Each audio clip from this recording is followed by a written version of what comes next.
Hi, everyone. Want to invite you to the Trauma Friendly Church series that the Peace and Reconciliation Network is putting together with Brenton Diaz.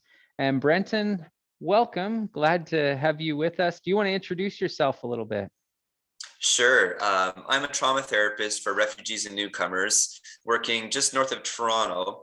And I'm also a part-time professor at a few schools, including Tyndale Seminary, where I teach on trauma, as well as some other universities here in the area teaching on items around social work. So obviously, with the world in lots of chaos, it impacts people. People are displaced. People are coming into our communities. People have been in our communities for long times.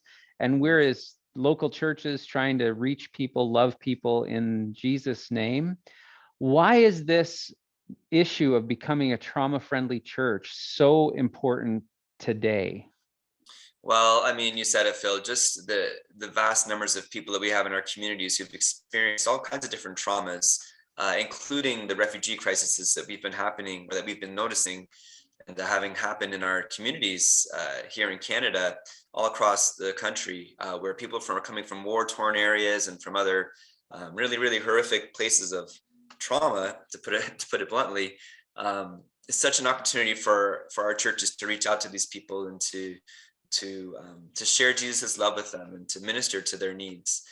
So it's such a huge need. It's all around us. I'm always amazed when I'm working with people, just hearing their stories and realizing that these people are neighbors just in the neighborhoods that we have here in a suburban kind of sprawl north of Toronto.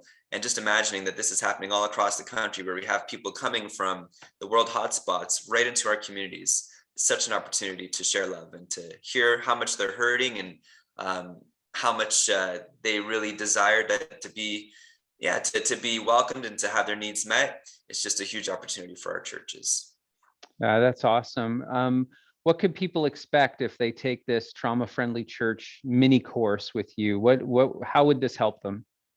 For sure. Well, I mean, I think that you'll get hopefully some practical ideas on how to actually interact with this thing. I know the word trauma can sound really scary and be kind of like we're not experts, we don't know how to do this, but you'll be exposed to some videos and sometimes of conversation with me and with Phil here to talk about some really practical ways that make sense in terms of how to reach out to different populations who've experienced trauma.